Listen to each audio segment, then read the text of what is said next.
Vrai pour d'autres pays européens aussi. Mais prenons l'exemple de la Grèce, je ne veux pas focaliser dessus, mais c'est un bon exemple, ça a été le premier. Elle s'est appauvrie.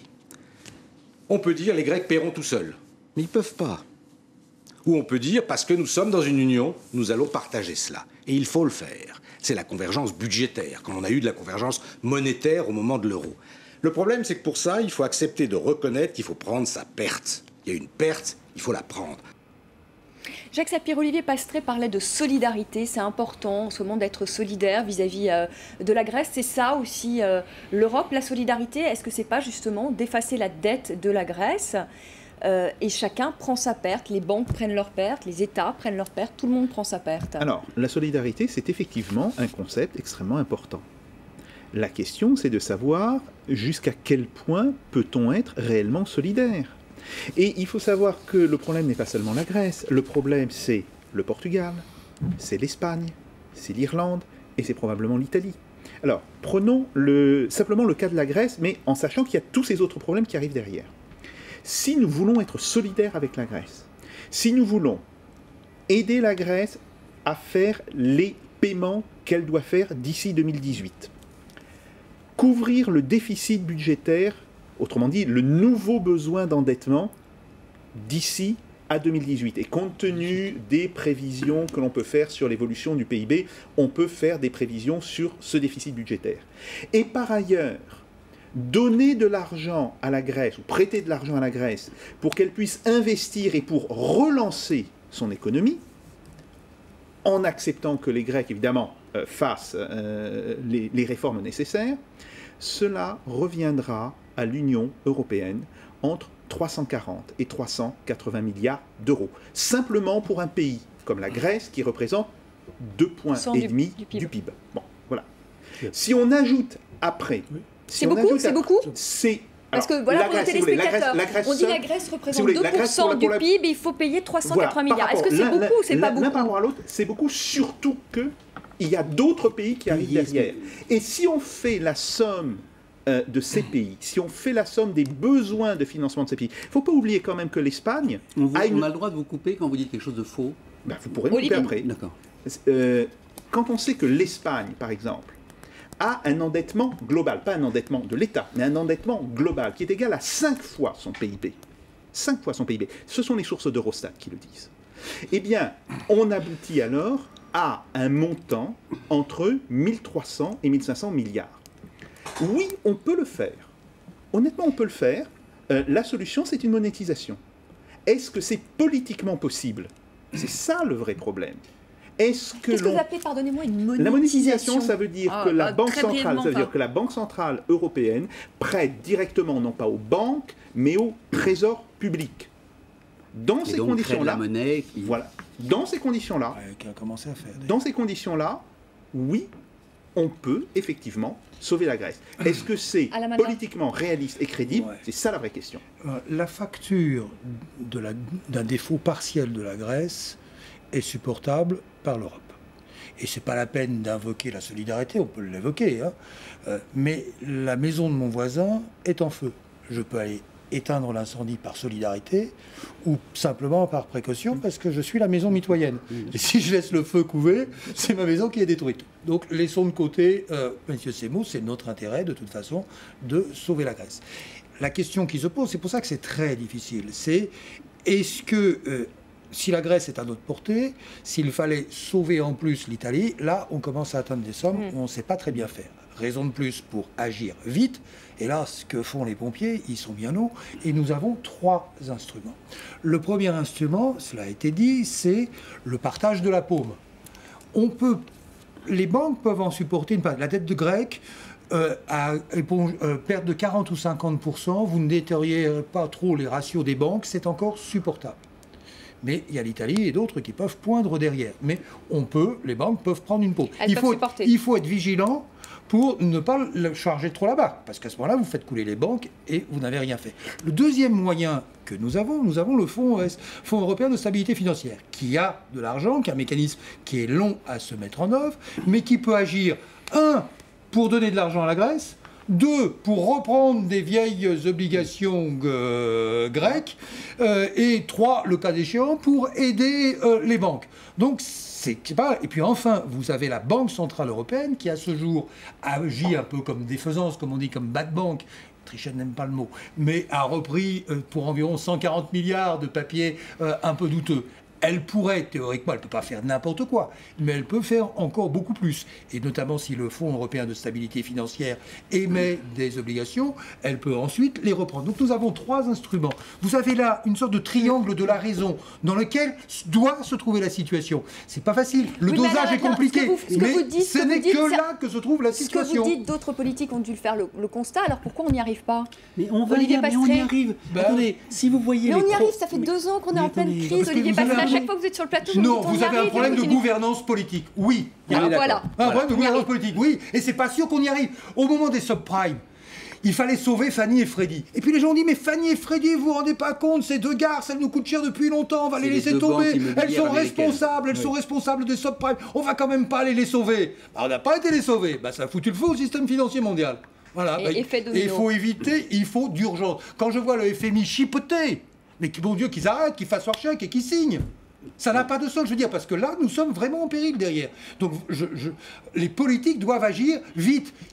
Ils n'ont pas le droit de perdre du temps. On peut faire des petites erreurs. Quand on est à l'intérieur de ce cercle, c'est pas très grave si on fait des erreurs. On ferait de grosses erreurs ailleurs, les eurobonds, ces trucs et ça, c'est pas sérieux. Mais à l'intérieur de ce cercle, on risque pas trop de se tromper. Mais surtout qu'on agisse vite. Il y a un problème de gouvernance politique, Olivier Passeray. C'est le seul point sur lequel je pense qu'on est tous les 3 d'accord. On a élargi au lieu d'approfondir à l'occasion du traité de Nice, et c'est une bêtise qu'on paie aujourd'hui. Bon, voilà.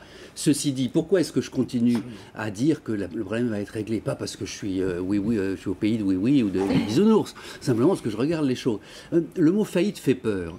Changer le mot faillite en disant cessation de paiement et comparer avec une entreprise. Une entreprise est en cessation de paiement, ça s'appelle la faillite. À ce moment-là, on se met tous autour de la table et on voit si on se coupe un petit bout de doigt, un doigt. Elle a des actifs à saisir. Mais là où... attendez, on peut privatiser... On va pas saisir les peuples. Mais attendez, vous savez très bien... Mais non, attendez, vous savez très bien qu'il y a plein d'actifs en Grèce qui peuvent être privatisés. C'est pas à vous que je vais dire ça. Oui, 600 milliards de l'Église orthodoxe. Mais c'est pas la seule solution. Confisquer les biens de l'Église, ça a toujours posé des problèmes. Mais ils n'arrivent déjà pas à les faire payer, l'Église orthodoxe. Je ne ridiculise pas votre position, ne ridiculisez pas la mienne, d'autant plus qu'elle est parfaitement pas ridicule. Je pense que dans ces cas-là, si vous faites le parallèle avec une entreprise, on se met autour de la table et on voit qui est-ce qui est... Si on n'est pas solidaire, c'est pas encore une fois un gros mot. Et solidaire veut dire qu'on est solidaire aussi en défendant ses intérêts. Hein, c'est pas oui, interdépendant. C'est pas oui ni bisounours. À ce moment-là, on va arriver à trouver une solution. Et puis si après il y a le Portugal, si après il y a l'Espagne, on va le faire. Et quand on voit les progrès intellectuels qu'ont fait les Allemands avec une situation politique autrement plus compliquée qu'en France. Mais ils mettent du temps quand même, les Allemands. Non, mais attendez, mais bien sûr. Mais là où vous avez raison, c'est que le temps politique et le temps des marchés n'est pas le même. D'accord. Ah ouais. Mais attendez, si vous commencez à mettre la panique, vous allez accélérer le temps des marchés et ralentir le temps politique. C'est pas ce qu'il faut faire. Je voudrais qu'on écoute, si vous le voulez bien, Marine Le Pen. Elle était hier soir l'invitée de Mots Croisés, l'émission d'Yves Calvi sur France 2. Faut-il sortir de la zone euro?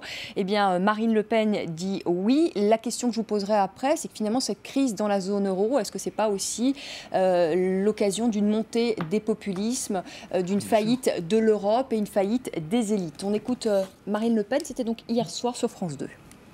J'entends ça en permanence, sauver la Grèce ou pas sauver la Grèce, aider les Grecs ou pas aider les Grecs. On n'aide pas les Grecs, on tue les Grecs. On est en train de tuer leur économie, sous prétexte de leur verser des sommes qu'on ne reverra jamais et pour lesquelles on demande des sacrifices énormes à notre propre peuple quand même. Hausse des mutuelles, hausse de la CSG, gel du traitement des fonctionnaires, taxes diverses. Eh bien, on impose à la Grèce une cure d'austérité d'une telle violence que l'on s'aperçoit que loin de relancer l'économie, de lui permettre de rembourser sa dette, ça aggrave la situation de son économie et ça fait exploser sa dette. Donc on est en train de tuer les Grecs avec cette cure d'austérité. C'est ça qu'il faut expliquer aux Français. On ne les sauve pas. Ce qu'on veut, c'est sauver l'euro. C'est le dogme de l'euro que l'on veut sauver au travers de la Grèce. Mais qu'est-ce que vous voudriez Parce que l'on sait pertinemment que si la Grèce, ce qui arrivera, et aujourd'hui, il y a des gens qui l'admettent parce qu'ils sont honnêtes et des gens qui jusqu'au dernier moment ne l'admettront pas, elle fera défaut. Et que l'on craint par-dessus tout, évidemment, l'effet domino. Mais il fallait y réfléchir avant. Quand vous avez monté cette énorme machine autour d'une monnaie unique, sachant pertinemment, en tout cas pour ceux qui étaient des économistes éclairés, que ça ne fonctionnerait pas. Alain Madelin, on parle de la crise économique, de cette crise financière, mais elle va sans doute avoir un impact dans le domaine politique. Quand vous entendez la Marine Le Pen qui dit il faut sortir de la zone euro, c'est l'euro qui nous a plombés, etc. C'est un discours très simpliste qui interpelle peut-être aussi les Français. Est-ce que vous ne craignez pas aussi une montée des populismes un peu partout en Europe et donc une faillite peut-être aussi des élites? Bien sûr, bien sûr. Il y a qu'à Faucon, ça l'emporte toujours sur des explications très complexes. Au surplus, permettez-moi d'ajouter une remarque. Les pays qui ne sont pas compétitifs, puisqu'ils ne peuvent pas faire une dévaluation à l'extérieur, puisqu'on a dit, semble-t-il, que c'était très difficile de sortir de l'euro et de remettre le compteur à zéro de ce point de vue-là. La seule solution qu'on a, c'est de faire une déflation intérieure, c'est-à-dire je baisse les prix. C'est quelque chose que vous pouvez faire au jour le jour. C'est-à-dire les salaires augmentent en Allemagne, puis vous ne les augmentez pas en Grèce. Et comme ça, l'écart de prix se fait. Le jour où vous avez laissé accumuler ça, il faut que brutalement, vous fassiez un ajustement de 30 ou 40%. Ceci est extrêmement dangereux. C'est une politique déflationniste. J'étais le conseiller d'un Premier ministre, qui est le Premier ministre letton. On a mené une politique déflationniste, mais les Lettons sont des Lettons. C'est pas des Grecs, c'est les buveurs de bière du Nord, c'est pas les buveurs de vin du Sud. Les buveurs de vin du Sud, ils ont le sang chaud par rapport à la déflation. Nous avons une expérience comme nous, c'est la déflation Laval. Juste avant le Front populaire, c'est pas vraiment une réussite. Donc c'est une politique très difficile. Politiques sont des moments où effectivement vous avez des dangers populistes. Raison de plus pour raison garder, et notamment un certain nombre de gens qui disent la solution c'est le bond en avant dans plus de fédéralisme. Ceux-là, à mon avis, ils font le jeu de Marine Le Pen, parce qu'elle aura toujours beau jeu de dire, bien ceux-là même, qui nous ont vanté les vertus de l'euro, qui nous ont fait une immaculée conception, une sorte d'euro-béatitude, qui nous ont trompés, ou qui se sont trompés, c'est pareil, nous proposent aujourd'hui un grand saut en avant pour être solidaires, pour payer la facture de gens qui ne travaillent pas, etc., etc. Alors ça, je vous assure que ce serait la grande claque devant les peuples. Je dis attention, danger. Oui, il y a un danger populiste. Jacques Sapir. Je pense oui, il y a un danger populiste. Il y a peut-être aussi une faillite des élites. Voilà, c'est le point qui me semble essentiel.